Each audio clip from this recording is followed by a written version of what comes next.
Hello everyone, welcome to RK Study Info YouTube channel. So finally, finally ಪ್ರತಿಯೊಬ್ಬ ಅಭ್ಯರ್ಥಿಗಳ ಪ್ರತಿಯೊಬ್ಬ ಸ್ಪರ್ಧಾರ್ಥಿಗಳ ಒಂದು ಮಹತ್ವಾಕಾಂಕ್ಷೆಯ ಹುದ್ದೆ ಕರ್ನಾಟಕ ಅಡ್ಮಿನಿಸ್ಟ್ರೇಟಿವ್ ಸರ್ವಿಸಸ್ ಅಥವಾ KS ಅಂತ ನಾವೇನು ಹೇಳ್ತೇವೆ. ಸೊ ಆಲ್ಮೋಸ್ಟ್ 384 ಹುದ್ದೆಗಳಿಗೆ ಅಧಿಸೂಚನೆಯನ್ನು ಹೊರಡಿಸೋದಕ್ಕೆ ಲೆಟರ್ ನ ಬರೆಯಲಾಗಿದೆ. ನೀವಿಲ್ಲಿ ನೋಡ್ತಾ ಇರಬಹುದು department of personal and administrative reforms ಅಂತ ಏನ್ ಹೇಳ್ತಾರೆ, ಸಿಬ್ಬಂದಿ ಮತ್ತು ಆಡಳಿತ ಸುಧಾರಣೆ ಇಲಾಖೆ ಬ್ಯಾಂಗ್ಳೂರ್. ಸೊ ಅಲ್ಲಿಂದ KPSC ಸೆಕ್ರೆಟರಿ ಏನ್ ಮೇಡಮ್ ಇದ್ದಾರೆ, ಸೊ ಅವರಿಗೆ ಒಂದು ಲೆಟರ್ ನ ಹಾಕಲಾಗಿದೆ. ಅಂಡ್ ಇದರಲ್ಲಿ ಹೇಳ್ತಾ ಇದ್ದಾರೆ ಹೈದರಾಬಾದ್ ಕರ್ನಾಟಕ ಮತ್ತು ನಾನ್ ಹೈದರಾಬಾದ್ ಕರ್ನಾಟಕ. ಸೊ ಎರಡೂ ಒಂದು ವೃಂದಗಳಿಗೆ ಆಲ್ಮೋಸ್ಟ್ 384 ಹುದ್ದೆಗಳು KS ಕರ್ನಾಟಕ ಅಡ್ಮಿನಿಸ್ಟ್ರೇಟಿವ್ ಹುದ್ದೆಗಳಿಗೆ ಅಧಿಸೂಚನೆಯನ್ನು ಹೊರಡಿಸುವುದಕ್ಕೆ ಇನ್ನೇನು ಕೆಲವೇ ದಿನಗಳು, ಕೆಲವೇ ಗಂಟೆಗಳು ಅಂತಾನೂ ಹೇಳಿದ್ರೆ ತಪ್ಪಾಗಲ್ಲ. ಸೊ ಬಾಕಿ ಇದಾವೆ. ಸೊ ಈ ವಿಡಿಯೋದಲ್ಲಿ ಆಸ್ಪಿರೆಂಟ್ಸ್ ಬಹಳ ಮುಖ್ಯವಾಗಿ ತಹಶೀಲ್ದಾರ್ ಹುದ್ದೆಗಳಾಗಿರ್ಬೋದು, ಅಸಿಸ್ಟೆಂಟ್ ಕಮಿಷನರ್ ಹುದ್ದೆಗಳಾಗಿರ್ಬೋದು, ಈ ವಾಣಿಜ್ಯ ತೆರಿಗೆ ಸಹಾಯಕ ಆಯುಕ್ತರ ಹುದ್ದೆಗಳಾಗಿರ್ಬೋದು. ಸೊ ಯಾವೆಲ್ಲ ಹುದ್ದೆಗಳು ಈ ಒಂದು ನೋಟಿಫಿಕೇಶನ್ ಅಲ್ಲಿ ನಮಗೆ ನೋಡಕ್ಕೆ ಸಿಕ್ಕಿದಾವೆ, ಹಾಗೇನೆ ನಿಮ್ಮ ತಯಾರಿ ಯಾವ ರೀತಿ ಇರಬೇಕಾಗತ್ತೆ, ಹಾಗೆ KS ಎಕ್ಸಾಮಿನೇಷನ್ ನ ಯಾವ ರೀತಿ ಫೇಸ್ ಮಾಡಬೇಕು, ಎಷ್ಟು ಪೇಪರ್ಸ್ ಗಳಿರ್ತವೆ, ಇವೆಲ್ಲದರ ಮಾಹಿತಿ ಬಹಳ ಮುಖ್ಯವಾಗಿ ಈ ಒಂದು ಪರ್ಟಿಕ್ಯುಲರ್ ಇವತ್ತು ಬಿಟ್ಟಿರುವಂತಹ ಏನು ಲಿಸ್ಟ್ ಆಫ್ ವೇಕೆನ್ಸೀಸ್ ಇದೆ ಇದರಲ್ಲಿ ಏನೇನು ಮಾಹಿತಿಯನ್ನ ಕೊಟ್ಟಿದ್ದಾರೆ. ಸೊ ಈಗಿಂದಲೇ ನಿಮ್ಮ ತಯಾರಿ ಯಾವ ರೀತಿ ಇರಬೇಕು, ಇವೆಲ್ಲವನ್ನ ಈ ವಿಡಿಯೋದಲ್ಲಿ ಬಹಳ ಡೀಪ್ ಆಗಿ ನಾವು ಡಿಸ್ಕಸ್ ಮಾಡೋಣ ಅಂತ ಹೇಳ್ತಾ, ನಮ್ಮ ಚಾನಲ್ ಮೊದಲೇವರೆಗೆ ನೋಡ್ತಾ ಇದ್ರೆ ಹಾಗೆ ಇನ್ನೂ ಯಾರು ಸಬ್ಸ್ಕ್ರೈಬ್ ಮಾಡದೆ ನೋಡ್ತಾ ಇದ್ರೆ ಸಬ್ಸ್ಕ್ರೈಬ್ ಮಾಡ್ಕೊಳ್ಳಿ ಆಸ್ಪಿರೆಂಟ್ಸ್. ಹಾಗೆ ಬೆಲ್ ಬಟನ್ ಅನ್ನ ಕ್ಲಿಕ್ ಮಾಡಿ ಆಲ್ ಎನ್ನುವಂತ ಆಪ್ಷನ್ ನ ಸೆಲೆಕ್ಟ್ ಮಾಡ್ಕೊಳ್ಳಿ ಆಸ್ಪಿರೆಂಟ್ಸ್. ಬಿಕಾಸ್ ನಾವು ಮಾಡುವಂತಹ ಪ್ರತಿಯೊಂದು KS ರಿಲೇಟೆಡ್ ಎಲ್ಲ ವಿಡಿಯೋಸ್ಗಳು ನಿಮಗೆ ಬಂದು ರೀಚ್ ಆಗುತ್ತೆ. ಓಕೆ ಆಸ್ಪಿರೆಂಟ್ಸ್, ಇವತ್ತು ದಿನಾಂಕ 2 ಫೆಬ್ರವರಿ 2024. ಸೊ ಇವತ್ತು ಒಂದು ಮಹತ್ವವಾಗಿರುವಂತಹ ಬೆಳವಣಿಗೆ ನಡೆಯುತ್ತೆ. ತುಂಬಾ ದಿನಗಳಿಂದ ನೀವೆಲ್ಲ ಕೇಳ್ತಾ ಇರ್ತೀರಾ KS ಹುದ್ದೆಗಳ ಅಧಿಸೂಚನೆ ಆಗುತ್ತೆ ಅಂತ ಹೇಳಿ. ಸೊ ಇವತ್ತು ಅದರ ಒಂದು ಕನಸು ನನಸಾಗಿದೆ ಅಂತಾನೆ ಹೇಳ್ಬೋದು. ನೋಡ್ತಾ ಇರ್ಬೋದು 2/2/2024 ಇವರಿಂದ ಆಯ್ತಾ, ಫ್ರಮ್ ಅಂತ ಇದೆ, ಕಾರ್ಯದರ್ಶಿಗಳು ಸಿಬ್ಬಂದಿ ಮತ್ತು ಆಡಳಿತ ಸುಧಾರಣೆ ಇಲಾಖೆ ಆಯ್ತಾ, ಈ ವೆಬ್ಸೈಟ್ ಏನ್ ತೋರಿಸಿದ್ದಲ್ವಾ. ಸೊ ಇಲ್ಲಿಂದ ಏನು KPSC ಸೆಕ್ರೆಟರಿ ಏನಿದ್ದಾರೆ ಅವರಿಗೆ ಲೆಟರ್ ಹೋಗಿದೆ. ಸೊ ಹಾಗಾದ್ರೆ ಈ ಲೆಟರ್ ಅಲ್ಲಿ ಏನಿದೆ ಅಂತ ಹೇಳೋದಾದ್ರೆ ನೋಡಿ, ಹೇಳ್ತಾ ಇದ್ರೆ 2023-24 ಏನು ಇಯರ್ ಇದೆ. ಸೊ ಗೆಜೆಟೆಡ್ ಪ್ರೊಬೇಷನರಿ ನೋಡಿ, KS ಹುದ್ದೆಗಳನ್ನ ಗೆಜೆಟ್ ಪ್ರೊಬೇಷನರಿ ಅಂತಾನೂ ಕರೀತಾರೆ. So gazetted probationary that is group A and group B ವೃಂದದ ಹುದ್ದೆಗಳ ಒಂದು ರಿಕ್ತ ಸ್ಥಾನಗಳನ್ನ ಬಿಡುಗಡೆ ಮಾಡಿರುವ ಬಗ್ಗೆ ಅಂತ ಇದೆ. ಸೊ ಯಾರಿಂದ ಯಾರಿಗೆ ಮಾಡಲ್ಪಟ್ಟಿದೆ, ಈ DPR ಇಲಾಖೆಯಿಂದ KPSC ಆಯ್ತಾ, which is the recruitment agency of our Karnataka. So ಅದಕ್ಕೆ ಬಿಡುಗಡೆಯನ್ನ ಮಾಡಿದ್ದಾರೆ. ಸೊ ಇಲ್ಲಿ ಹೇಳ್ತಾ ಇದ್ದಾರೆ 2023-24 ಈ ಏನು ಸಾಲು ಇದೆ, ಸೊ ಈ ಸಾಲಿನಲ್ಲಿ ಬರುವಂತಹ ಗೆಜೆಟೆಡ್ ಪ್ರೊಬೇಷನರಿ ಹುದ್ದೆಗಳು ಏನು ಖಾಲಿ ಇತ್ತಲ್ವಾ, ಸೊ ಅದನ್ನ ರಿಕ್ರೂಟ್ಮೆಂಟ್ ಮಾಡೋ ಸಲುವಾಗಿ ಅನುಬಂಧ A ಆಯ್ತಾ, ನೀವೇನ್ ನೋಡ್ತಾ ಇದ್ರಲ್ವಾ, ದಿಸ್ ಇಸ್ ಅನುಬಂಧ A. ಸೊ ಇದರಲ್ಲಿ ನಾವೇನ್ ಕೊಡ್ತಾ ಇದ್ದೇವೆ, ಈ ಗ್ರೂಪ್ A ಮತ್ತು ಗ್ರೂಪ್ B ನೋಡ್ತಾ ಇರಬಹುದು, ಹೈಲೈಟ್ ಮಾಡಿದ್ದೇವೆ ಆಲ್ರೆಡಿ. ಸೊ ಎಷ್ಟೆಷ್ಟು ಹುದ್ದೆಗಳು ಖಾಲಿ ಇದಾವೆ ಅದನ್ನ ನಿಮಗೆ ಒಪ್ಪಿಸಿದ್ದೇವೆ, KPSC ಅವರಿಗೆ ನಾವು ಒಪ್ಪಿಸ್ತಾ ಇದ್ದೇವೆ ದಟ್ ನೀವು ಈ ರೀತಿಯಾಗಿನೇ ನೋಟಿಫಿಕೇಶನ್ ನ ಹೊರಡಿಸಬೇಕಾಗತ್ತೆ ಆನ್ಲೈನ್ ನಲ್ಲಿ ಅಂತ ಹೇಳಿ ಹೇಳಿದ್ದಾರೆ. ಸೊ ಯಾವೆಲ್ಲ ಹುದ್ದೆಗಳು ಗ್ರೂಪ್ A ಮತ್ತೆ ಗ್ರೂಪ್ B ಅಲ್ಲಿ ಇದಾವೆ ಅಂತ ನಾವು ನಿಮ್ಗೆ ಹೇಳೋದಾದ್ರೆ, ಸೊ ನೋಡ್ತಾ ಇರಬಹುದು ಆಸ್ಪಿರೆಂಟ್ಸ್, ಕ್ರಮ ಸಂಖ್ಯೆ 1ರಿಂದ 7 ಇದಾವೆ. ಸೊ ಸೇವೆ ವೃಂದದ ಹೆಸರು, ನೇಮ್ ಆಫ್ ದ ಪೋಸ್ಟ್ ಅಥವಾ ವೇಕೆನ್ಸಿ ಅಂತ ಹೇಳೋದಾದ್ರೆ ಸಹಾಯಕ ಆಯುಕ್ತರು, ಅಸಿಸ್ಟೆಂಟ್ ಕಮಿಷನರ್ ಅಂತ ಹೇಳ್ತಾರೆ. ಸೊ ಸಿಬ್ಬಂದಿ ಮತ್ತು ಆಡಳಿತ ಸುಧಾರಣೆ ಇಲಾಖೆ ನೋಡ್ತಾ ಇರಬಹುದು, ಈ ವೆಬ್ಸೈಟ್ ಏನಿದೆ ಸಿಬ್ಬಂದಿ ಮತ್ತು ಆಡಳಿತ ಸುಧಾರಣೆ ಇಲಾಖೆಯ ಏನು ಆ ಒಂದು ಡಿಪಾರ್ಟ್ಮೆಂಟ್ ಇದೆ, ಆ ಡಿಪಾರ್ಟ್ಮೆಂಟ್ ಅಲ್ಲಿನೇ ಅಸಿಸ್ಟೆಂಟ್ ಕಮಿಷನರ್ ವೇಕೆನ್ಸೀಸ್ಗಳು ಖಾಲಿ ಇದಾವೆ ನೋಡಿ. ಸೊ ಈ ಉಳಿಕೆ ವೃಂದ ಮೂಲ ಅಂತಂದ್ರೆ ಈ ನಾನ್ HK ಅಂತ ನಾವು ಕರಿಬಹುದು ಇದನ್ನ, ಸರ್ನ ನಾನ್ HK ಅಥವಾ RPC ಅಂತ ಹೇಳ್ತಾರೆ. ಸೊ 37 ವೇಕೆನ್ಸೀಸ್ಗಳು ಅಸಿಸ್ಟೆಂಟ್ ಕಮಿಷನರ್ DPR ಡಿಪಾರ್ಟ್ಮೆಂಟ್ ಅಲ್ಲಿ ಇದಾವೆ. ಹಾಗೇನೆ ಕಲ್ಯಾಣ ಕರ್ನಾಟಕಕ್ಕೆ ಎಷ್ಟಿದಾವೆ, 3 ವೇಕೆನ್ಸೀಸ್ಗಳು. ಸೊ ಗ್ರ್ಯಾಂಡ್ ಟೋಟಲ್ ಎಷ್ಟಾಯ್ತು, ಈ ಒಂದು ಸಹಾಯಕ ಆಯುಕ್ತರದು 40 ವೇಕೆನ್ಸೀಸ್ಗಳು. ಹಾಗೆ ವಾಣಿಜ್ಯ ತೆರಿಗೆಗಳ ಸಹಾಯಕ ಆಯುಕ್ತರು, ಕಮರ್ಷಿಯಲ್ ಟ್ಯಾಕ್ಸ್ ಆಫೀಸರ್ಸ್ ಅಂತ ಹೇಳ್ತಾರೆ, in the department of commercial tax. So ಇದರಲ್ಲಿ ನಾನ್ HK 30, ಹಾಗೆ ಹೈದರಾಬಾದ್ ಕರ್ನಾಟಕ 11, 41 ವೇಕೆನ್ಸೀಸ್ಗಳಿದಾವೆ. ಸಹಾಯಕ ನಿರ್ದೇಶಕರು ಟ್ರೆಜರ್ ಡಿಪಾರ್ಟ್ಮೆಂಟ್, ಅದರಲ್ಲಿ HK ಮತ್ತೆ ನಾನ್ HK ಕ್ರಮವಾಗಿ ಒಂದೊಂದು ಹುದ್ದೆ. ಹಾಗೆ ಕಾರ್ಯನಿರ್ವಾಹಕ ಅಧಿಕಾರಿ, ಈ rural development and panchayat Raj ಏನಿದೆ RDPR, ಅದರಲ್ಲಿ ನೋಡಿ ನಾನ್ HK 32, ಹಾಗೆ HK 8, ಟೋಟಲ್ 40. ಹಾಗೆ DYSP ಆಯ್ತಾ, DYSP ಬಹಳ ಉನ್ನತವಾಗಿರುವಂತಹ ಪೋಸ್ಟ್ ಇದು. ನೆಕ್ಸ್ಟ್ ನಿಮಗೆ ಪ್ರಮೋಷನ್ ಡೈರೆಕ್ಟ್ IPS ಗೆ ಹೋಗ್ತೀರಾ. ಸೊ ಒಳಾಡಳಿತ ಇಲಾಖೆ, ಸೊ ಅದರಲ್ಲಿ 7 ನಾನ್ HK ಮತ್ತೆ 2 HK ಇದಾವೆ, ಟೋಟಲ್ 9 ವೇಕೆನ್ಸೀಸ್ ಗಳಿದಾವೆ.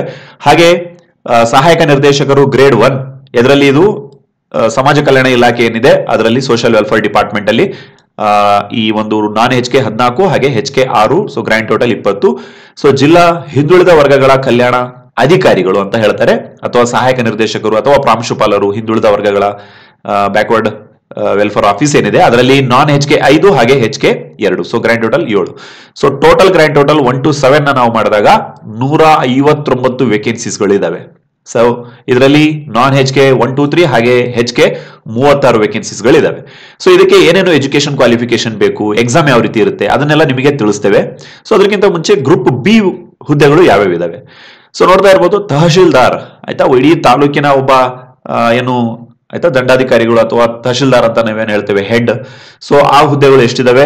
37 ನಾನ್ HK ಗಿದ್ರೆ 14 ಹುದ್ದೆಗಳು HK ಗಿದಾವೆ ನೋಡಿ. ಸೊ ಟೋಟಲಿ 51 ಹುದ್ದೆಗಳಿದಾವೆ in the department of revenue. ಹಾಗೆ ವಾಣಿಜ್ಯ ತೆರಿಗೆ ಅಧಿಕಾರಿ ಆಯ್ತಾ, commercial tax officer group B 49 non HK ಮತ್ತೆ 10 HK ಹುದ್ದೆಗಳು. ಸೊ ಟೋಟಲ್ ಆಗಿ 59 ಹುದ್ದೆಗಳು. ಹಾಗೆ ಲೇಬರ್ ಆಫೀಸರ್ 3 ಹುದ್ದೆಗಳು ನಾನ್ HK ಗೆ, ಹಾಗೆ 1 ಹುದ್ದೆ HK ಗಿದೆ. So totally 4. ಹಾಗೆ ಸಹಾಯಕ ಅಧೀಕ್ಷಕರು ಒಳಾಡಳಿತ ಇಲಾಖೆ ಕಾರಾಗೃಹ ಪ್ರಿಸನ್ ಡಿಪಾರ್ಟ್ಮೆಂಟ್ ಅಲ್ಲಿ 2 ವೇಕೆನ್ಸೀಸ್ಗಳು ನಾನ್ HK ಗೆ, 1 HK. ಸೊ ಟೋಟಲಿ 3 ಆಯ್ತು. ಹಾಗೆ ಸಹಾಯಕ ಸಂಘಗಳ ಸಹಾಯಕ ನಿಬಂಧಕರು ಅಂತ ಹೇಳ್ತಾರೆ in the department of cooperative 12 ವೇಕೆನ್ಸೀಸ್ಗಳು ನಾನ್ HK ಗೆ.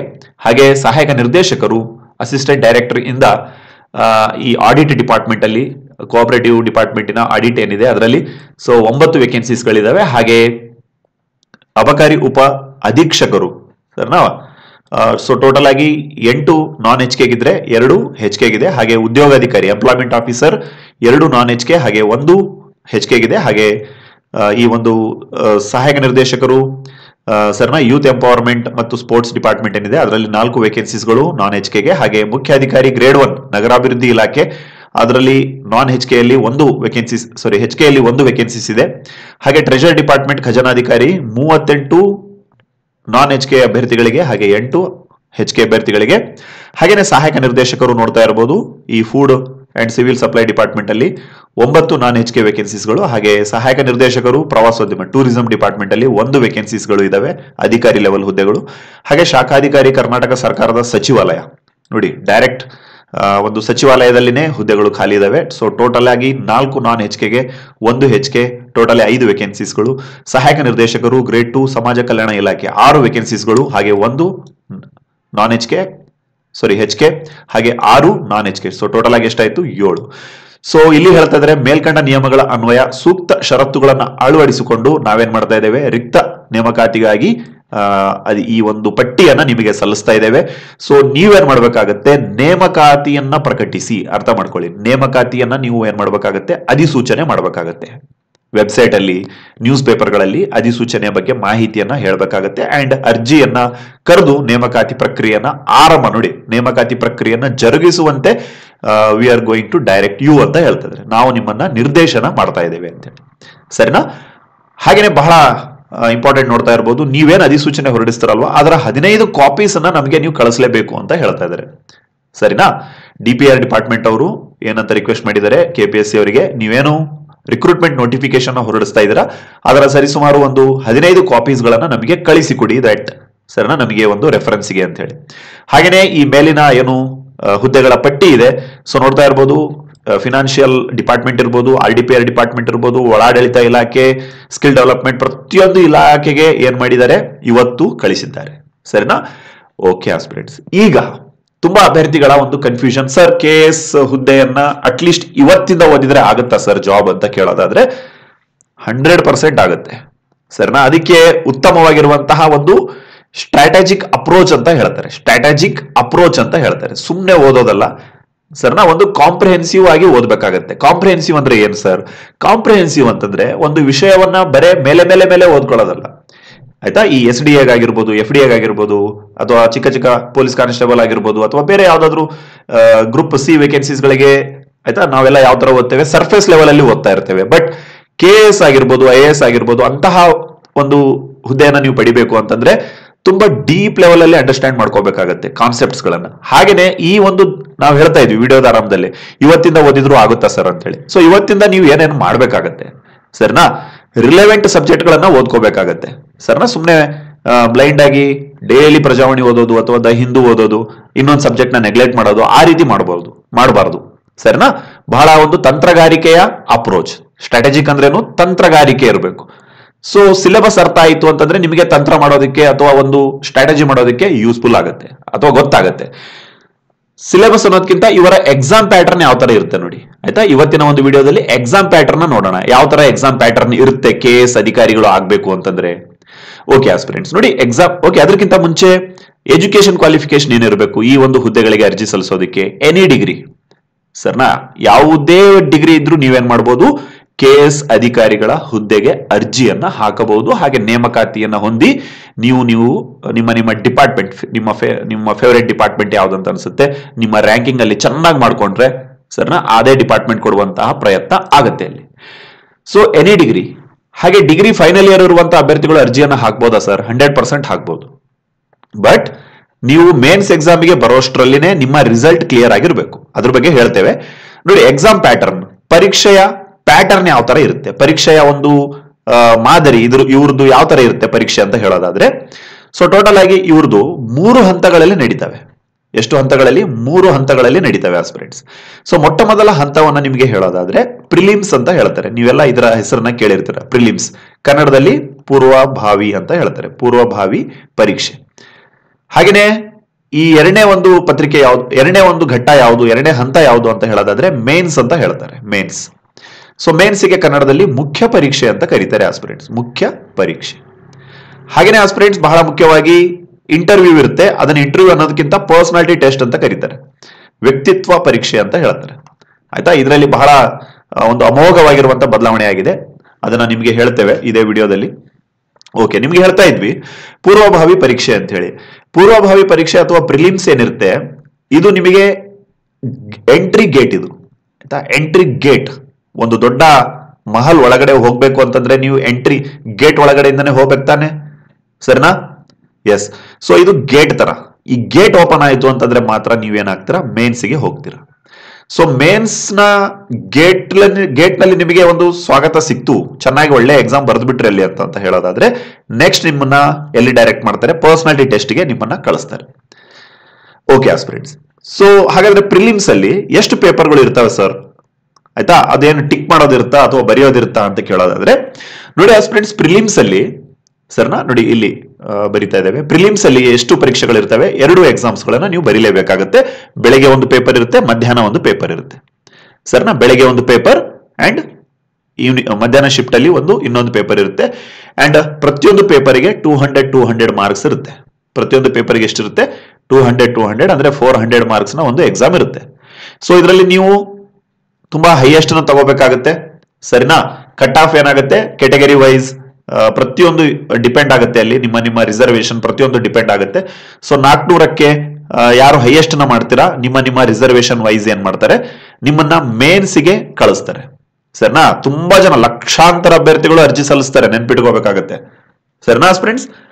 ಓಕೆ, ಸೊ ನೀವು ಪ್ರಿಲಿಮ್ಸ್ ನ ಪಾಸ್ ಆದ್ರಿ ಆಯ್ತಾ. ಪ್ರಿಲಿಮ್ಸ್ ಅಲ್ಲಿ ನೀವು ಒಳ್ಳೆ ಅಂಕಗಳನ್ನ ತೆಗೆದುಕೊಂಡು ಪಾಸ್ ಆದ್ರಿ. ನೆಕ್ಸ್ಟ್ ನಿಮ್ಮನ್ನ ಎಲ್ಲಿ ನೀವು ಏನ್ ಮಾಡ್ಬೇಕಾಗತ್ತೆ, ಮೇನ್ಸ್ಗೆ ಹೋಗ್ಬೇಕಾಗತ್ತೆ. ಮೇನ್ಸ್ ಅಲ್ಲಿ ಇನ್ನೊಮ್ಮೆ ನೀವು ಅರ್ಜಿಯನ್ನ ಹಾಕ್ಬೇಕಾಗತ್ತೆ.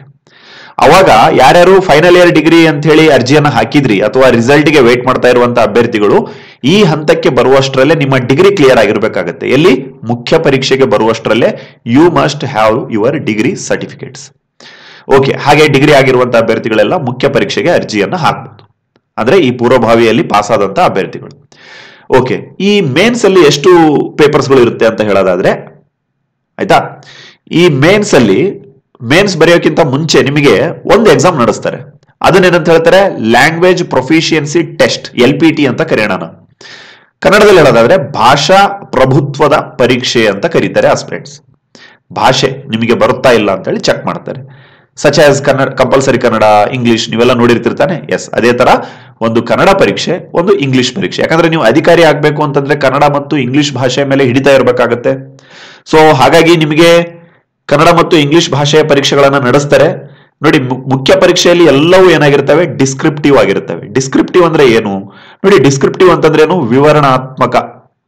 ವಿವರಣಾತ್ಮಕವಾಗಿರ್ತವೆ. ಅಂದ್ರೆ ಎಲ್ಲವೂ ಪೆನ್ ಪೇಪರ್ ಎಕ್ಸಾಮ್ ಆಗಿರುತ್ತೆ. ಪ್ರಿಲಿಮ್ಸ್ ಏನು, ಜಸ್ಟ್ ಟಿಕ್ ಮಾಡುವಂತ ಪೇಪರ್, MCQ ಇರ್ತವೆ. ಏನು CET ಅಲ್ಲಿ ಕಾಮನ್ ಆಗಿ ನೀವು ಏನ್ ರೌಂಡ್ ಮಾಡಿ ಬರ್ತಾರ, ಸೇಮ್ ಅದೇ ರೀತಿಯಾಗಿ. ಸರ್ ಪ್ರಿಲಿಮ್ಸ್ ಅಲ್ಲಿ ನೆಗೆಟಿವ್ ಮಾರ್ಕಿಂಗ್ ಇರುತ್ತೆ, 100% ನೆಗೆಟಿವ್ ಮಾರ್ಕಿಂಗ್ ಇರುತ್ತೆ. ಬಹಳ ಕೇರ್ಫುಲ್ ಆಗಿ ನೀವು ಹಾಕ್ಬೇಕಾಗತ್ತೆ. ಎಸ್, ಹಾಗೇನೆ ಮುಖ್ಯ ಪರೀಕ್ಷೆಯ ಬಗ್ಗೆ ಮಾತನಾಡ್ತಾ ಇದ್ವಿ. ಮುಖ್ಯ ಪರೀಕ್ಷೆಯ ಮೊಟ್ಟ ಮೊದಲ ಘಟ್ಟ ಯಾವುದು? LPT. ಸೊ ಇದರಲ್ಲಿ ಕನ್ನಡ ಮತ್ತೆ ಇಂಗ್ಲಿಷ್ ಇರುತ್ತೆ ಅಂತ ಗೊತ್ತಾಯ್ತು, ಹೌದಾ? ಸೊ ಕನ್ನಡ ಆಗಿರ್ಬೋದು, ಇಂಗ್ಲಿಷ್ ಆಗಿರ್ಬೋದು, ಅದು ಎಷ್ಟೆಷ್ಟು ಮಾರ್ಕ್ಸಿಗೆ ಇರುತ್ತೆ ಸರ್ ಅಂತ ಕೇಳೋದಾದ್ರೆ 150 ಮಾರ್ಕ್ಸಿಗೆ ಇರುತ್ತೆ. ಸೊ 150ಕ್ಕೆ ಎಷ್ಟೆಷ್ಟು ತಗೋಬೇಕು ಅಂತ ಹೇಳೋದಾದ್ರೆ ಮಿನಿಮಮ್ 53 ತಗೊಳ್ಳೇಬೇಕಾಗತ್ತೆ ಪ್ರತಿ ಸಬ್ಜೆಕ್ಟ್ ಅಲ್ಲಿ. ಕನ್ನಡದಲ್ಲಿ 53 ಅಂದ್ರೆ 53 ತಗೋಬೇಕಂತ ಏನಿಲ್ಲ, 53ಕ್ಕಿಂತ ಜಾಸ್ತಿ ತಗೋಬೇಕಾಗತ್ತೆ. ಬಟ್ 53ಕ್ಕಿಂತ ಕೆಳಗಡೆ ಬಂದ್ರೆ ನೀವು ಇಲ್ಲಿ ಮೇನ್ಸ್ ಅಲ್ಲಿ ಉಳಿದಿರುವಂತ ಪೇಪರ್ಗಳು ನಿಮ್ಗೆ ಯಾವುದೇ ಬರೀರಿ, ಏನಾಗಲ್ಲ, ನಿಮ್ದು ಕರೆಕ್ಷನ್ ಆಗೋದಿಲ್ಲ ಅಥವಾ ನೀವು ನಿಮ್ಮನ್ನ ತೆಗೆದುಕೊಳ್ಳೋದಿಲ್ಲ. ಸೊ ಇದು ಕಡ್ಡಾಯ ಪತ್ರಿಕೆಗಳು ಆಗಿರ್ತವೆ. ಲ್ಯಾಂಗ್ವೇಜ್ ಟೆಸ್ಟ್ಗಳು ಏನಿದಾವೆ ಇದು ಕಡ್ಡಾಯ ಪತ್ರಿಕೆಗಳು ಆಗಿರ್ತವೆ, ಆಯ್ತಾ? ಇದರ ಹೊರತಾಗಿ ನೀವು ಒಳಗಡೆ ಹೋಗುವ ಹಾಗಿಲ್ಲ ಮೇನ್ಸ್ ಅಲ್ಲಿ. ಓಕೆ ಆಸ್ಪಿರೆಂಟ್ಸ್, ಸೊ ಗೊತ್ತಾಯ್ತಾ ಪ್ರತಿಯೊಂದು ಪೇಪರ್ ಅಲ್ಲಿ ಎಷ್ಟೆಷ್ಟಿರುತ್ತೆ ಅಂತ. ಹಾಗೇನೆ ಮೇನ್ಸ್ ಅಲ್ಲಿ ಹೇಳ್ತಾ ಇದ್ವಿ 5 ಪೇಪರ್ಗಳು ನಿಮ್ಮ ಅಪಾಯಿಂಟ್ಮೆಂಟ್ ಗೆ ಕನ್ಸಿಡರ್ ಮಾಡ್ತಾರೆ. ಸರ್ ಹಾಗಾದ್ರೆ LPT ಅನ್ನ ಕನ್ಸಿಡರ್ ಮಾಡೋದಿಲ್ವಾ ಅಂತ ಕೇಳೋದಾದ್ರೆ ಇಲ್ಲ, ಅಪಾಯಿಂಟ್ಮೆಂಟ್ ಗೆ ಟೋಟಲ್ ಮಾಡುವಾಗ ಅದನ್ನ ಕನ್ಸಿಡರ್ ಮಾಡೋದಿಲ್ಲ. ಈ ಲ್ಯಾಂಗ್ವೇಜ್ ಪ್ರೊಫಿಷಿಯನ್ಸಿ ಟೆಸ್ಟ್ ಆಯ್ತು, ಪೂರ್ವಭಾವಿ ಪರೀಕ್ಷೆಗಳು ಆಯ್ತು. ಹಾಗಾದ್ರೆ ಏನ್ ಕೌಂಟ್ ಮಾಡ್ತಾರೆ ಸರ್? ಏನ್ ಕೌಂಟ್ ಮಾಡ್ತಾರೆ ಅಂತ ಹೇಳೋದಾದ್ರೆ ಈ ಮೇನ್ಸ್ ಅಂತ ಹೇಳ್ತಾ ಇದ್ವಲ್ವಾ, ಮುಖ್ಯ ಪರೀಕ್ಷೆ. ಈ ಮುಖ್ಯ ಪರೀಕ್ಷೆಯಲ್ಲಿ 5 ಪೇಪರ್ಗಳು ಇರ್ತವೆ. ಪ್ರತಿ ಪೇಪರ್ ನಲ್ಲಿ ಎಷ್ಟೆಷ್ಟಿರ್ತವೆ ಮಾರ್ಕ್ಸ್ ಅಂತ ಹೇಳೋದಾದ್ರೆ ಈ 250 ಮಾರ್ಕ್ಸ್ಗಳು ಇರ್ತವೆ, 250 ಮಾರ್ಕ್ಸ್ ಇರ್ತವೆ. ಸೊ 1250 ಮಾರ್ಕ್ಸ್ಗೆ ನೀವು ಎಕ್ಸಾಮ್ ಬರಿಬೇಕಾಗುತ್ತೆ. ಸೊ ಪ್ರತಿ ಪೇಪರ್ ನಲ್ಲಿ ಇದರಲ್ಲಿ ಎಷ್ಟು ಪೇಪರ್ ಇರ್ತವೆ ಅಂತ ಗೊತ್ತಾಯ್ತು, 5 ಪೇಪರ್ಗಳು ಇರ್ತವೆ. ಸೊ ಪ್ರತಿಯೊಂದು ಪೇಪರ್ ವಿಭಿನ್ನವಾಗಿರ್ತವೆ, ಸರ್ನಾ? ಸೊ ಫಸ್ಟ್ ಪೇಪರ್ ಅಲ್ಲಿ ಎಸ್ಸೆ ಕೇಳ್ತಾರೆ, ಸೆಕೆಂಡ್ ಪೇಪರ್ ಅಲ್ಲಿ ಏನ್ ಬರುತ್ತೆ, ಈ ಒಂದು ಜನರಲ್ ಸ್ಟಡೀಸ್ ಅಂತ ಹೇಳ್ತಾರೆ. ಸೊ ಎಸ್ಸೆ ಅಲ್ಲಿ ಎಷ್ಟು ಮಾರ್ಕ್ಸ್ ಇರುತ್ತೆ? ಎಸ್ಸೆ ಅಂತಂದ್ರೆ ಕನ್ನಡದಲ್ಲಿ ಪ್ರಬಂಧ ಅಂತ ಹೇಳ್ತಾರೆ, ಎಸ್ಸೆ. ಸೊ ಒನ್ಸ್ ಅಗೇನ್ 250 ನೋಡಿ, ಪ್ರತಿಯೊಂದು ಪೇಪರ್ಗೆ 250 ಇರುತ್ತೆ, 5 ಪೇಪರ್ಗಳು ಇರ್ತವೆ. ಹಾಗೆ general studies 1, general studies 2, general studies 3, general studies 4. So 4 general studies, ಆಯ್ತಾ? ಜನರಲ್ ಸ್ಟಡೀಸ್ ಸಾಮಾನ್ಯ ಅಧ್ಯಯನ ಅಂತ ಕರೀತಾರೆ. ಸೊ ಆಯ್ತಾ, ಇದೇ ವಿಡಿಯೋದಲ್ಲಿ ಎಲ್ಲವನ್ನ ಹೇಳ್ತಾ ಹೋದ್ರೆ ಅಂದ್ರೆ ಸಿಲೆಬಸ್ ಬಗ್ಗೆ ಹೇಳ್ತಾ ಹೋದ್ರೆ ಟೈಮ್ ಹಿಡಿಯುತ್ತೆ. ಜಸ್ಟ್ ನಿಮ್ಗೆ ಐಡಿಯಾ ಬರಲಿ ಅಂತ ಹೇಳ್ತಾ ಇದ್ದೇವೆ, ಸರಿನಾ? ಸೊ ಮೇನ್ಸ್ ಅಲ್ಲಿ ಎಷ್ಟು ಪೇಪರ್ನ ಬರಿಬೇಕು ನೀವು? 5 ಪೇಪರ್ನ ಬರಿಬೇಕು. ಮೊದಲನೇ ಪೇಪರ್ ಪ್ರಬಂಧ ಪತ್ರಿಕೆ, 2, 3, 4, 5 ಈ ಏನ್ ಪೇಪರ್ಗಳಿದಾವೆ ಇವು ಜನರಲ್ ಸ್ಟಡೀಸ್ ಪೇಪರ್ ನಂಬರ್ 1 ಹಿಡ್ಕೊಂಡು general studies paper number 4. So ಪ್ರತಿಯೊಂದು ಪೇಪರ್ ಅಲ್ಲಿ 250 ಅಂದ್ರೆ ಗ್ರ್ಯಾಂಡ್ ಟೋಟಲ್ ಎಷ್ಟಾಗುತ್ತೆ ಮೇನ್ಸ್ ಅಲ್ಲಿ 1250 ಮಾರ್ಕ್ಸ್. ಓಕೆ, ಸೊ 1250 ಮಾರ್ಕ್ಸ್ ನೀವು ಚೆನ್ನಾಗಿ ತೆಗೆದ್ರೆ, ಆಯ್ತಾ? 1250 ಮಾರ್ಕ್ಸ್ ನೀವು ಚೆನ್ನಾಗಿ ತೆಗೆದ್ರೆ ನೆಕ್ಸ್ಟ್ ಏನಾಗುತ್ತೆ ಸರ್ ಅಂತ ಹೇಳೋದಾದ್ರೆ ನಿಮ್ಮನ್ನ ಪರ್ಸನಾಲಿಟಿ ಟೆಸ್ಟ್ಗೆ ಕಳಿಸ್ತಾರೆ. ಎಲ್ಲಿ ಕಳಿಸ್ತಾರೆ? ಪರ್ಸನಾಲಿಟಿ ಟೆಸ್ಟ್ಗೆ. 1 ಸೆಕೆಂಡ್. ಓಕೆ ಫ್ರೆಂಡ್ಸ್, ಹೇಳ್ತಾ ಇದ್ವಿ ನಿಮಗೆ ಪರ್ಸನಾಲಿಟಿ ಟೆಸ್ಟ್ ಬಗ್ಗೆ. ಸೊ ನೋಡ್ತಾ ಇರ್ಬೋದು ಪರ್ಸನಾಲಿಟಿ ಟೆಸ್ಟ್. ಓಕೆ, ಪ್ರಿಲಿಮ್ಸ್ ನ ಪಾಸ್ ಆದ್ರಿ, ಮೇನ್ಸ್ ನ ಪಾಸ್ ಆದ್ರಿ ಮೀನ್ಸ್ ಹೈಯೆಸ್ಟ್ ಮಾರ್ಕ್ಸ್ ತೆಗಿಬೇಕಾಗುತ್ತೆ. ಸೊ ಮೇನ್ಸ್ ಅಲ್ಲಿ 1250 ಮಾರ್ಕ್ಸ್ ಇರುತ್ತೆ ಅಂತ ಗೊತ್ತಾಯ್ತು ನಿಮಗೆ. ಸೊ ಪರ್ಸನಾಲಿಟಿ ಟೆಸ್ಟ್ಗೆ ಎಷ್ಟಿರುತ್ತೆ ಅಂತ ಕೇಳೋದಾದ್ರೆ ಈಗ ಇರುವಂತ ಮಾಹಿತಿ ಪ್ರಕಾರ 50 ಮಾರ್ಕ್ಸ್ ಇದೆ, ಆಯ್ತಾ? ಇದು ಕಡಿಮೆ ಆಗುತ್ತೆ ಅಂತ ಹೇಳ್ತಾ ಇದ್ದಾರೆ, ಬಟ್ ನೋಡೋಣ.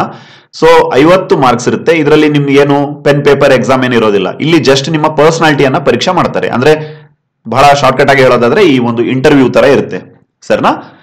ನಿಮ್ಮ ವ್ಯಕ್ತಿತ್ವ, ನಿಮ್ಮ ಭಾಷೆ, ಸರ್ನಾ, ನಿಮ್ಮ ಬಗ್ಗೆ ಅವರಿಗೆ ಒಂದು ಬಾಡಿ ಲ್ಯಾಂಗ್ವೇಜ್ ಆಗಿರ್ಬೋದು, ನಿಮ್ಮ ಪರ್ಸನಾಲಿಟಿ ಟೆಸ್ಟ್ ನ ಮಾಡ್ತಾರೆ ಅವರು, ಸರ್ನಾ ಫ್ರೆಂಡ್ಸ್?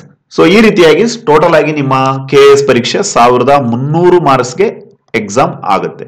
ಸೊ 1300 ಮಾರ್ಕ್ಸ್ಗೆ ಯಾರು ಗರಿಷ್ಠ ಅಂಕಗಳನ್ನ ತೆಗೆದುಕೊಳ್ತೀರಾ, ಹೈಯೆಸ್ಟ್ ಸ್ಕೋರ್ ಅನ್ನ ಮಾಡ್ತೀರಾ, ನಿಮ್ಮ ರಿಸರ್ವೇಶನ್ ವೈಸ್ ಏನ್ ಮಾಡ್ತಾರೆ, ನಿಮ್ಮನ್ನ ಅಪಾಯಿಂಟ್ಮೆಂಟ್ ಮಾಡುವಂತ ಕೆಲಸವನ್ನ ಮಾಡ್ತಾರೆ. ಅಂಡ್ ಈ ರೀತಿ ಅಪಾಯಿಂಟ್ ಆದಂತಹ ನೀವು ಏನಾಗ್ತೀರಾ, ಕರ್ನಾಟಕ ಆಡಳಿತ ಸೇವಾ ಅಧಿಕಾರಿಗಳು ಅಥವಾ ಗೆಜೆಟೆಡ್ ಪ್ರೊಬೇಷನರಿ ಆಫೀಸರ್ಸ್ಗಳು ಅಂತ ಹೇಳ್ತಾರೆ. ಸೊ ಸರಿನಾ? ಸೊ ನೋಡ್ತಾ ಇರ್ಬೋದು ಬಹಳ ಅತ್ಯಮೂಲ್ಯವಾಗಿರುವಂತಹ ಹುದ್ದೆಗಳಿದಾವೆ, ಸರಿನಾ?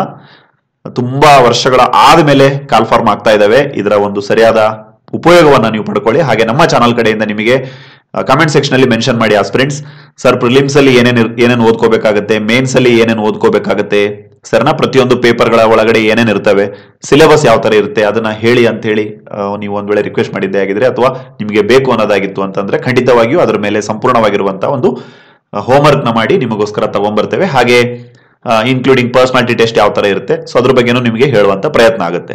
ಹಾಗೆ ಯಾವ್ಯಾವ ಬುಕ್ಸ್ ಗಳನ್ನ ಓದ್ಕೋಬೇಕು, ಎಲ್ಲಿಂದ ರಿಸೋರ್ಸ್ ಕಲೆಕ್ಟ್ ಮಾಡ್ಕೋಬೇಕು, ಸೊ ಬೇಕು ಅಂತಂದ್ರೆ ಹೇಳಿ ಖಂಡಿತವಾಗಿಯೂ ನಿಮಗೆ ವಿಡಿಯೋವನ್ನ ಮಾಡಿ ತರ್ತೇವೆ ಅಂತ ಹೇಳ್ತಾ, ಹಾಗೆ ನಮ್ಮ ಟೆಲಿಗ್ರಾಮ್ಗೂ ಜಾಯ್ನ್ ಆಗಿ ಅಲ್ಲಿ ಕರೆಂಟ್ ಅಫೇರ್ಸ್ ಆಗಿರ್ಬೋದು, ಸರಿನಾ? ಸಾಧ್ಯ ಆಯ್ತು ಅಂತಂದ್ರೆ ಎಸ್ಎ ಪೇಪರ್ ಏನಿದಾವೆ ಹಾಗೆ ಮೇನ್ಸ್ಗೆ ಯೂಸ್ ಆಗುವಂತಹ ಕೆಲವೊಂದು ಘಟನಾವಳಿಗಳ ಬಗ್ಗೆ ನಿಮಗೆ ಅಲ್ಲಿ ಪೋಸ್ಟ್ ಮಾಡ್ತಾ ಇರ್ತೇವೆ. ಎಲ್ಲಿ? ಟೆಲಿಗ್ರಾಮ್ ಅಲ್ಲಿ. ಸೊ ಟೆಲಿಗ್ರಾಮ್ಗೆ ಜಾಯ್ನ್ ಆಗಿ. ಎಲ್ಲಾ ಲಿಂಕ್ಸ್ಗಳು ಇದೇ ವಿಡಿಯೋದ ಕಮೆಂಟ್ ಸೆಕ್ಷನ್ ಅಲ್ಲಿ ಹಾಗೆ ಡಿಸ್ಕ್ರಿಪ್ಷನ್ಸ್ ಗಳಲ್ಲಿ ಲಭ್ಯ ಇರ್ತವೆ ಅಂತ ಹೇಳ್ತಾ I wish you all the best. Thank you for listening. God bless you all.